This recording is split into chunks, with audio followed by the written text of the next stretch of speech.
Hannah. Hi, I'm Hanna Givertz. I'm a BOS senior and a board fellow. I've lived in Jamaica Plain all my life, and a couple of years ago, a controversy arose when a Latino specialty food store closed down and a Whole Foods corporate chain took its place. What was your opinion on that situation specifically, and what will be your position in the City Council on future controversies regarding gentrification in neighborhoods like Jamaica Plain?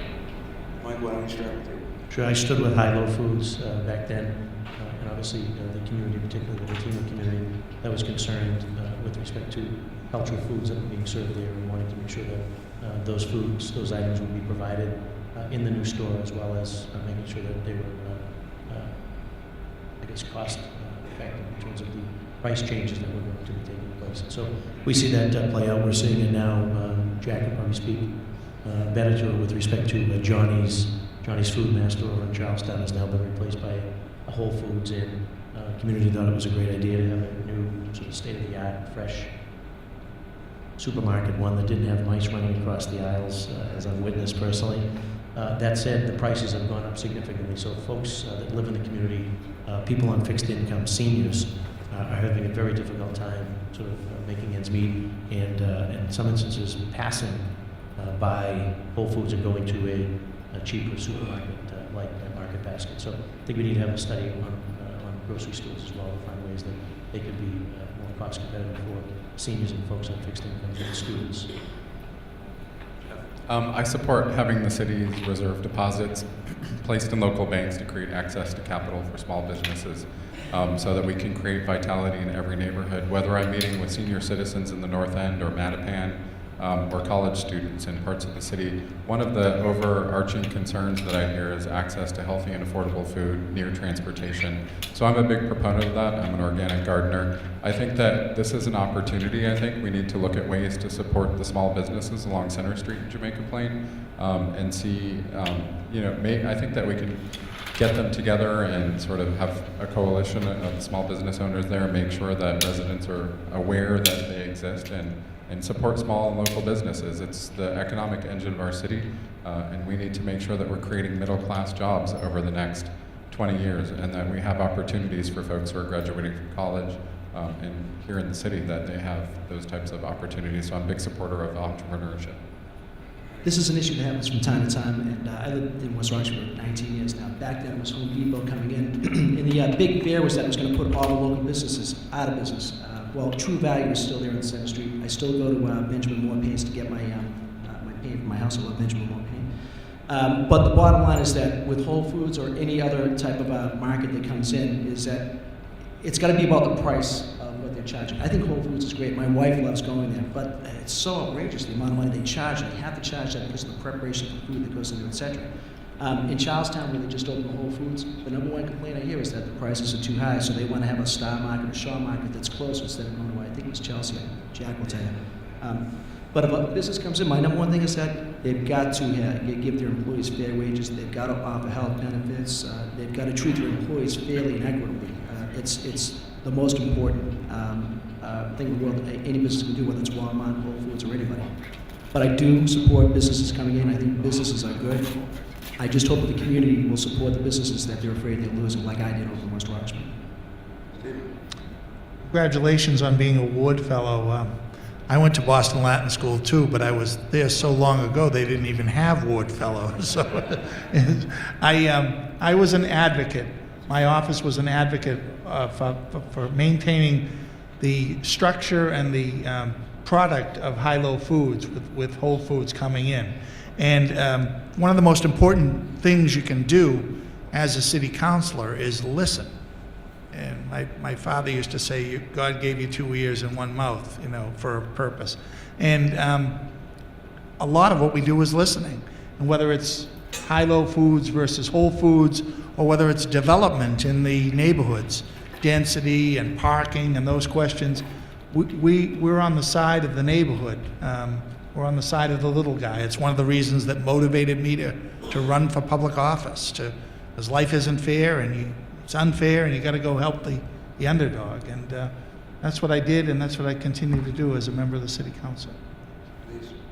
Thank you. I'm a small business owner in Dorchester, and every small business owner fears a big business coming in and wiping them out. I own a yarn shop, and if a Michaels or an AC Moore or a Joanne Fabric were to come in close proximity, it would greatly hurt the business I've worked so hard to build over the last 6 years. And that's really where the city should be stepping in. And it does to some degree with programs like Main Streets, where we support our small business Main Street districts that are in every part of our city and should be in more parts of our cities. And I'm a proponent of the Main Streets program. I'm actually a former Main Streets director. And I think that we should be stretching that program. We should be supporting more neighborhoods that don't have them because they really can advocate and provide some of the missing services that small businesses could use but can't afford to fund themselves. And that's marketing, that's creating some publicity around that shopping district, creating events so that people will come in and support those small businesses. And I say to my customers all of the time, you want me to continue to exist, you need to continue to support me. And sometimes it's a little bit of a stretch for the consumer, but that the benefit of having a small business with the shop owner intact, having that personal relationship is incredibly important, and as a city, that's something we need to advocate and work for. Michelle. I'm a former restaurant owner, and so side with the small businesses as well, and really see a benefit to neighborhoods of having locally owned small businesses, not just for the merchandise that they offer and having that specifically targeted to the community to best meet their needs, but also the relationships and supports the involvement that small businesses in neighborhoods see with local schools and other causes in the neighborhood. I think the larger issue with the high-low Whole Foods debate was around how we keep businesses here. And we talk a lot as a city about ribbon cuttings and streamlining the process, and we do need to make sure that it's easier to open businesses, but once they are open, we need to support them when they're looking to grow, when they're looking to make repairs, when they're looking to update their inventory. Main Streets has done a great job, Rosendale Village Main Streets has done a great job of preserving that square as mostly locally owned businesses that have been there for a long time, and that's a model that I think we can see in many other neighborhoods. As a city council, we can also support the organizations and coalitions like JP Local First that have started to spring up. Congrats on being a ward fellow. It's a big deal, and this is an issue that I love this issue because I think it's not just pertinent to Boston, it's also pertinent to all of America. We have all of America is now looking the same. Looks like a strip mall. Everywhere you go, you're in Ohio, you're in California, now, unfortunately, even to parts of Boston, it's all looking the same. There's a Starbucks everywhere. There's now Walmart is still trying to get in here. And no, I'm not reflexively against chain stores, and I'm not against capitalism per se. But one of the troubling things that I see, and it just happened recently in Charlestown, and I'm not even going to get into the whole Whole Foods thing that everybody keeps referencing me to do, was actually something more pertinent to a small business owner. There's a good friend of mine owns a place called Tony Ann's. It's a pizza shop. There's 3 locally owned pizza shops in Charlestown, and a Domino's came in, and because of the zoning code, because it was so open, and it's very clear that if you have the license or the zoning permits you to actually go in there as a retail organization, you can go in there, and we couldn't stop it, even though the whole neighborhood was against it. And over time, because a place like Domino's can advertise on TV and they can buy in bulk, they can put out local businesses because they have the sustainability and capital to continue to go and preserve a loss of a year or two because they can outlast it. Where a local place like my friend, he can't. They simply cannot do it because they do not have the capital or the will or the working hour to do that. So I think through the zoning code, we can actually force it or make it much more challenging for chain stores to come into our neighborhoods. And I think that's where the city council can really be powerful, is passing an ordinance that strictly defines exactly when a new business comes in, is it locally owned, and does the neighborhood have final approval, even if the zoning permits another chain store to come in.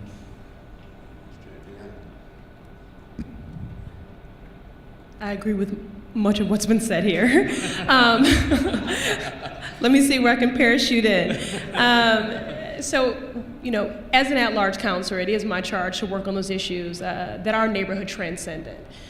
Issues like gentrification and food deserts. And I agree with Jeff, whether you're in the North End with seniors who don't have a supermarket and are shopping at the 7-Eleven, or in Dorchester, Roxbury, and Mattapan. I'm a resident, a homeowner in Dorchester, and despite being a city councilor, I do much of my grocery shopping at the local liquor store because I don't own a car, and it is very challenging for me at times to get to the supermarket given the hours that I work. So again, this is a matter of equity. And if it's something that we don't address in a real way, it is contributing to the disparities that we see in health, those outcomes, and we all end up paying for that. On the locally owned business front, I'd be remiss if I didn't take this opportunity to say that I have filed a home rule petition to lift the cap on liquor licenses so that we can make more licenses available and have more restaurants, which I think are great community builders and economic drivers. Just a point of personal privilege. This is not consistent with the small business theme, but I'm a huge Costco fan. And I'm getting tired of driving to Denver. How about a Costco in Boston? They pay $20 an hour, full benefits, no turnover. You can't beat the quality of the place. That's true. In fact, I called the CEO of Costco a few years ago and I said, when are we going to get a Costco in Boston? This is ridiculous. Think about it. Think about it. Okay, Anna. Again, I'm Hanna Givertz. As a senior at Boston Latin School, it's come to my attention that teacher tenure policies do not evaluate teachers based on merit or performance, but rather the length of their employment. The state law indicates that a teacher must be only employed for 3 years in order to meet the tenure requirement, which potentially ensures the teacher lifetime job protection. In the City Council, would you support tenure review for Boston Public Schools? Ayanna, let's start with you. Yes. I do support teachers being evaluated. We talk a lot about sort of parents and their stakeholder and making sure that their children are receiving a great education. But in recent years, I think we've been doing a better job at actively listening to our students who are being taught by these teachers. And I think it's very important, we have to have those metrics to better evaluate, who needs more supports, professional development, and so I do support teacher evaluation. I do, and I think that there's been within the teachers, MTA, and also the BTU, there's already been some of these updates have happened, and so.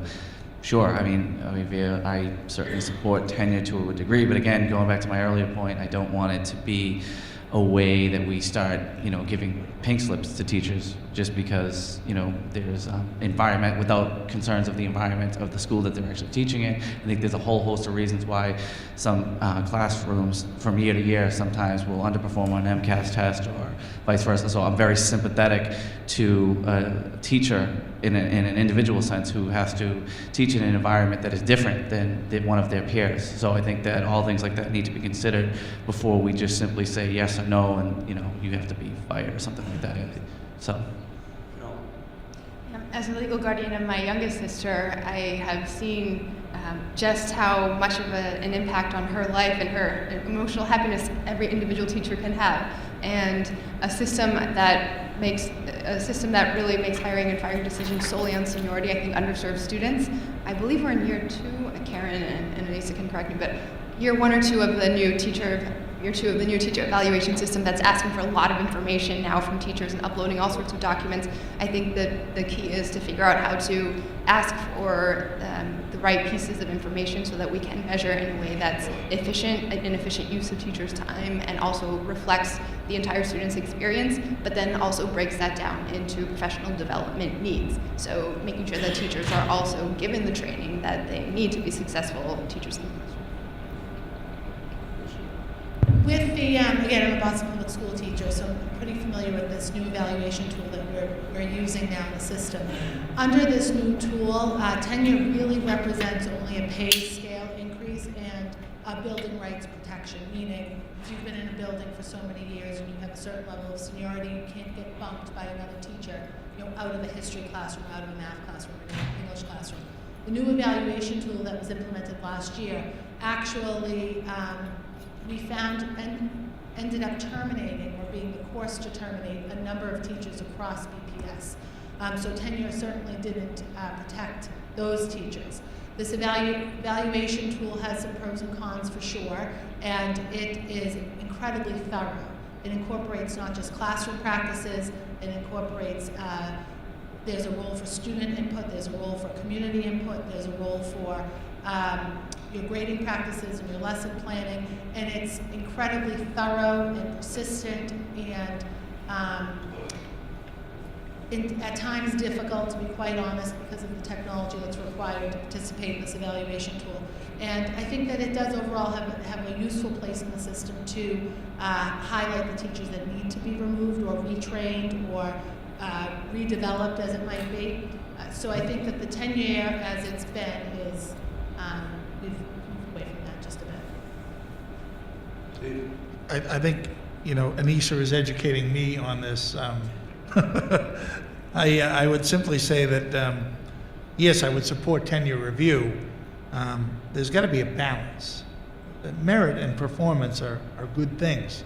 We're brought up to perform, to do as well as you can, to merit things.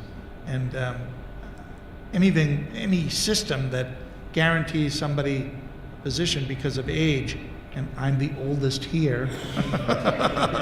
Oh, yeah.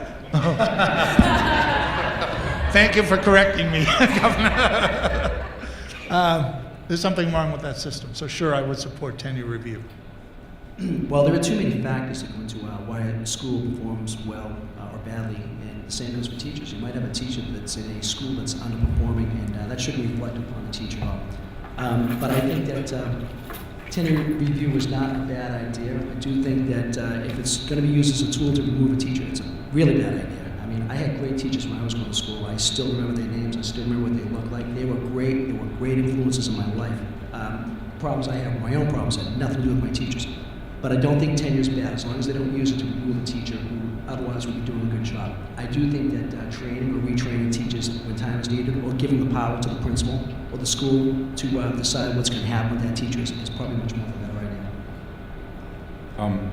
idea. I agree with what Michelle said about using evaluative process as a mechanism for looking at addressing teacher training. I think that's an important thing. I have a problem with an evaluation process that disproportionately fires teachers of color, especially when you're asking questions, Hannah, about diversifying the workforce. I think that we need to evaluate the evaluation process, and I'm not a big fan of standardized testing in the Boston Public Schools. I think that we need to try to get away from that, and try to look at more creative ways to evaluate students, where we are appreciating the creativity and the different learning styles that students have, and I think that we need to consider that when we're talking about teacher evaluations as well. Boston is home to some of the best colleges and universities in the world. When it comes to our Boston Public Schools, we have to have standards and a measure of excellence. And so what those measuring and metrics are, I guess obviously to be determined. If you're one that just teaches to the MCAS test, and you do well because your students are doing well in the MCAS test, is that the evaluation tool? Versus I subscribe to very much like Jeff, it should not be the be-all, end-all, the MCAS test. So I'm for obviously training our teachers, making sure that they're certified. I'm for professional development.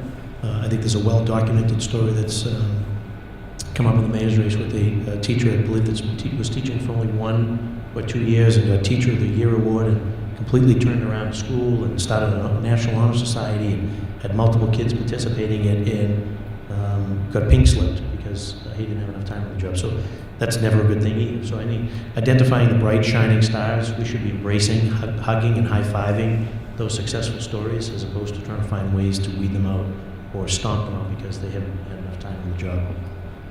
Anna, thank you very much. Appreciate it.